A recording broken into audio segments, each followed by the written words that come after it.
నమస్తే. ప్రస్తుతం మనతో పాటు ప్రముఖ రాజకీయ విశ్లేషకులు డాక్టర్ దుర్గా ఉన్నారు. ఆవిడతో మాట్లాడదాం. నమస్తే మేడం. నమస్తే అండి. మేడం ఇప్పుడు అంటే కొత్త ప్రభుత్వం ఏర్పడిన తర్వాత పథకాల పేర్లు మారుస్తున్నారు అని చెప్పేసి అన్నారు. అంటే జగన్‌కి అనుకూలంగా జగన్ పేరుతో పెట్టిన కొన్ని పథకాలకి పేర్లు మారుస్తున్నామని చెప్పేసి లోకేష్ కూడా ప్రకటించారు. అయితే ఇప్పుడు ఆ పేర్లు మార్చడం వెనక మంచి ఉద్దేశంతోనే మారుస్తున్నామని చెప్పేసి కూడా చాలామంది మాట్లాడుతున్నారు. మీరేమంటారు మేడం? పేర్లు మార్చడం మంచిదే అంటారా?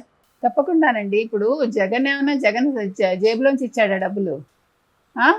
మనం కట్టిన ఇన్‌కమ్ ట్యాక్స్‌ల రూపంలో వచ్చేది ప్రభుత్వ ఆదాయంలోంచే కదా ఇచ్చారు. జగన్ జగన్ అంటాడు. ఎప్పుడైనా వైసీపీ అని గాని, మనం అని గాని అంటాడా?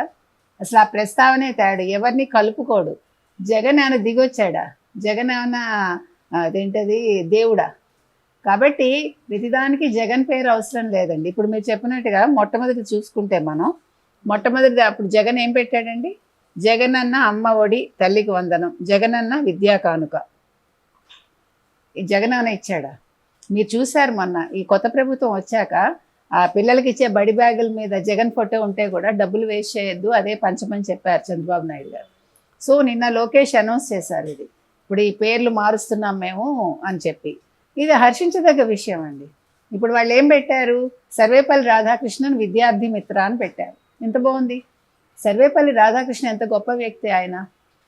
ఆయన యాక్చువల్గా అంటే తత్వశాస్త్రం ప్లస్ రాజనీతి రెండింటి మీద ఆయన చాలా రీసెర్చ్ చేశారు. ఆయన తత్వశాస్త్రం మీద ఆయన వాల్యూమ్స్ చాలా గొప్ప బుక్స్ యాక్చువల్గా. తర్వాత మనకి ఆయన భారత రాష్ట్రపతిగా కూడా పనిచేశారు. తర్వాత ఆయన ఉపాధ్యాయ వృత్తిలో ఉన్నారు. ఆక్స్ఫర్డ్ యూనివర్సిటీలో కూడా మన భారతీయ తత్వాన్ని, మన హిందూ ధర్మాన్ని గురించి కూడా బోధించారు ఆయన. అంతేకాకుండా ఆయన బర్త్డేకి అక్కడ ఉన్న వాళ్ళందరూ చేస్తామంటే, ఎందుకు నాకు జన్మదినాలు చేయొద్దు మీరు, నా పుట్టినరోజుని ఉపాధ్యాయ దినంగా జరుపుకోండి అని అడిగారు ఆయన. అందుకే సెప్టెంబర్ 5th మనం ఉపాధ్యాయ దినంగా జరుపుకుంటాం. ఒక తెలుగు వ్యక్తి మద్రాసులో పుట్టి, తిరుత్తణిలో పుట్టారు ఆయన, మద్రాసులో చదువుకున్నారు, ఎన్నో ఉన్నత స్థానాలు అధిరోహించారు, ఎంతో రీసెర్చ్ చేసిన వ్యక్తి ఆయన.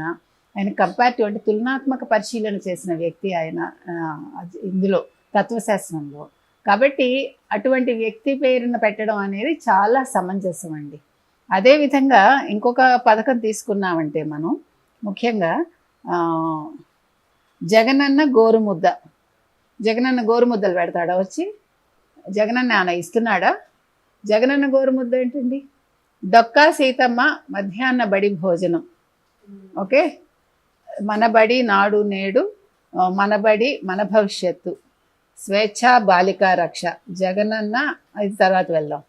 సో ఇవన్నీ కూడా ఎందుకు పెట్టారంటే డొక్కా సీతమ్మ గారి గొప్పతనం అందరికీ తెలుసు. యాక్చువల్గా డొక్కా సీతమ్మ గారి పేరు పెట్టాలని సూచించింది నాకు తెలిసి పవన్ కళ్యాణ్ గారు.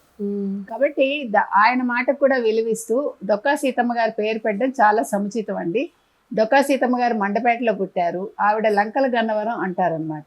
ఆ గన్నవరంలో ఆవిడ ఇల్లాలుగా వెళ్ళారు. ఆవిడ చదువుకోలేదు, కానీ అక్కడ ఎప్పుడు కూడా మీకు ఈ వరదలు ఇవంతా ఎక్కువ అనమాట.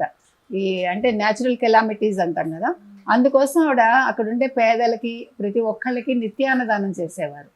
ఎంత అంటే మీరు నమ్మలేరు, ఒక స్టేజ్లో వాళ్ళ దగ్గర డబ్బులు అయిపోయాయి. ఆవిడ బంగారం అంతా పెట్టేశాక ఇంకా ఆవిడ భగవంతుడి మీద భారం వేసి వాళ్ళు పడుకున్నారు.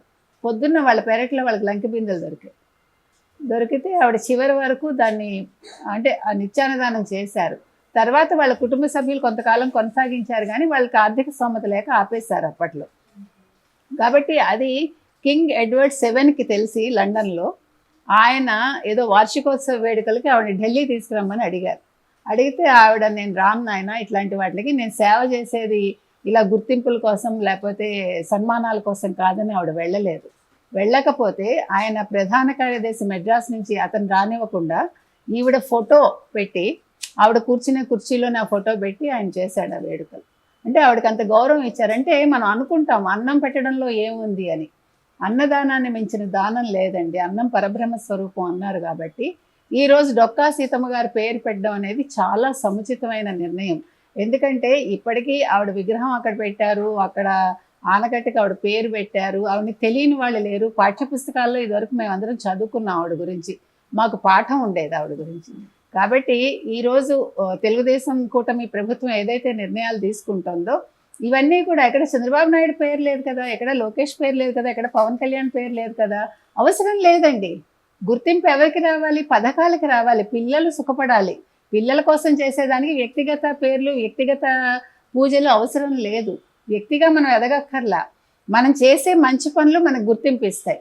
అది ఆ జ్ఞానం మనిషికి ఉండాలి. ఎంతసేపు రాజకీయాల్లోకి వచ్చేది మనం ఏదో గొప్పవాళ్ళం అవ్వాలని రావక్కర్లా. మనం చేసే పనులు మనం చచ్చిపోయాక కూడా తలుచుకోవాలి. ఆ విధంగా చేయటం అనేది చాలా సముచితం అండి. నెక్స్ట్ మీరు తీసుకున్నారంటే ఇంకొకటి మంచి పని చేస్తున్నారు వీళ్ళు. అదేంటంటే జగనన్న ఆణిముత్యాలు, దానికి అబ్దుల్ కలాం ప్రతిభా పురస్కారంగా మార్చినట్లు చెప్పారు. ఎంత బాగుందండి. అబ్దుల్ కలాం ఎంత గొప్ప వ్యక్తి. ఆయన చనిపోయే నాటికి ఆయన దగ్గర ఏమున్నాయండి? 2 జతల బట్టలును పుస్తకాలు ఉన్నాయి ఆయనకి. ఆయన వాళ్ళ ఫ్యామిలీకి ఎటువంటి హెల్ప్ చేయలేదు తెలుసా మీకు? ఆయన ఒక ఏమంటారు రాష్ట్రపతి స్థానంలో ఉండి వాళ్ళందరూ రామేశ్వరంలో ఉంటారు. మీరు ఇప్పుడు కూడా వెళ్ళి చూడొచ్చు. చాలా సింపుల్గా బతుకుతారు వాళ్ళు. ఈవెన్ ప్రధాని మోదీ గారు కూడా అంతే కదా, వాళ్ళ ఫ్యామిలీ వాళ్ళందరూ మామూలుగా ఉంటారు. మీరు యోగి ఆదిత్యనాథ్ తీసుకోండి, వాళ్ళ చెల్లెలు ఎక్కడో ఆవిడ ఒక టీ కొట్టు నడుపుకుంటుంది. నేను అనేది ఏంటంటే మనం రాజకీయాల్లో మీరు ఒక ఉన్నత స్థానానికి వస్తే దాని అర్థం మీరు తరతరాలు మీ కుటుంబాన్ని పోషించుకోమని కాదు, సంపద సృష్టించుకోమని కాదు. మీ వరకే ఆ పదవి అనేది. ఈవెన్ మీ భార్యకు కూడా వర్తించదు, కొంతవరకే. మనం చూసాము ఒక మంత్రి భార్య చేసిన ఆగడం. ఆ రోజు వీళ్ళకి ఇదేంటది పెన్షన్ పంపిణీలో వెంటనే చంద్రబాబు నాయుడు గారు రెస్పాండ్ అయ్యారు. అది అవ్వాలండి. మనకేంటుందండి, ఇప్పుడు మా నాన్నగారు చాలా గొప్పవాళ్ళు అయితే నాకేంటి? నేను ఆయన కూతుర్ని అంతవరకే కదా. నేను వాళ్ళ మీద వెళ్ళి ఎగురుతానంటే కుదరదు అది. కాబట్టి ఇవి గుర్తుంచుకోవాలి. రాజకీయ నాయకులకి ఇవన్నీ కూడా ఈరోజు తెలుగుదేశం కూటమి ఏదైతే చేస్తోందో ఇవన్నీ కూడా ఆదర్శంగా ఉండాలండి. తర్వాత వచ్చే ప్రభుత్వాలు కూడా వీళ్ళే వస్తే గొడవ లేదు, రాకపోయినా కూడా మళ్ళీ ఇలాంటి పిచ్చి పనులు చేయకూడదు. వ్యక్తిగత పేర్లు పెట్టుకోవటం, వ్యక్తిగతంగా మనం పైకి రావాలనుకోవటం అనవసరం అండి. మనం ఇచ్చే పథకాలు మనం ప్రజలు ఇచ్చిన సొమ్ముతో చేస్తున్నాం, ప్రజలకే చేరుతున్నాయి అంతే తప్ప ఇది ఎవరి జేబులోంచి ఎవడు ఇవ్వట్లా. కాబట్టి వాళ్ళ పేర్లు పెట్టుకునే అర్హత ఎవరికీ లేదు. దీని మీద ఎవరైనా ఫ్యూచర్లో ఇలాంటివి చేస్తే కోర్టుకు వెళ్ళే అవసరం కూడా వస్తుంది. అది ప్రజలు గుర్తించాలండి. అసలు ఎందుకు అంటే ఒక ప్రభుత్వం మారగానే ఇంకో ప్రభుత్వం రాగానే ఈ పథకాల పేర్లు మారుస్తున్నారంటారు? అంటే జగన్ కి అంటే మహానుభావులు ఎవరు కనిపించలేదంటారా? అసలు జగన్ ఫ్యామిలీ మెంబర్స్ ఆయన యాక్సెప్ట్ చేయడు కదండి. తండ్రి పేరు తలుచుకుంటాడు ఎక్కడైనా? మొన్న వైఎస్ఆర్ ఘాట్లో ఏం చేశాడు ఆయన? మీరే చూశారు. తండ్రిది మొన్న ఏంటి 75వ ఇది కదా జయంతి, ఏం చేశాడండి? ఒక్క మాట వైఎస్ఆర్ గొప్పవాడని కానీ, వైఎస్ఆర్ కొడుకునని కానీ, వైఎస్ఆర్ వల్ల నేను ఈరోజు ఈ స్థితిలో ఒక మాట మాట్లాడా? వైఎస్ఆర్ జిందాబాద్ అని ఎప్పుడైనా అంటాడా? అసలు తలుచుకోడు. 5 నిమిషాలు ఉన్నాడు, మీరు నమ్మండి. తల్లిని ఓదార్చలేదు, వదిలేసి వెళ్ళిపోయాడు. భారతిరెడ్డి అత్తగారిని ఓదార్చలేదు, మనం చూసాం. ఇంకా అటువంటి వాడు వేరే వాళ్ళని ఎలా రాణిస్తాడండి? ఆయన భరించలేడు అంతే. కాబట్టి ఈ పథకాలు అనేవి ఫ్యూచర్లో కూడా ఇలాగే కంటిన్యూ అయితే బాగుంటుంది. ఇంకా వేరే రకంగా మార్చకూడదు అంతే. Okay madam, thank you.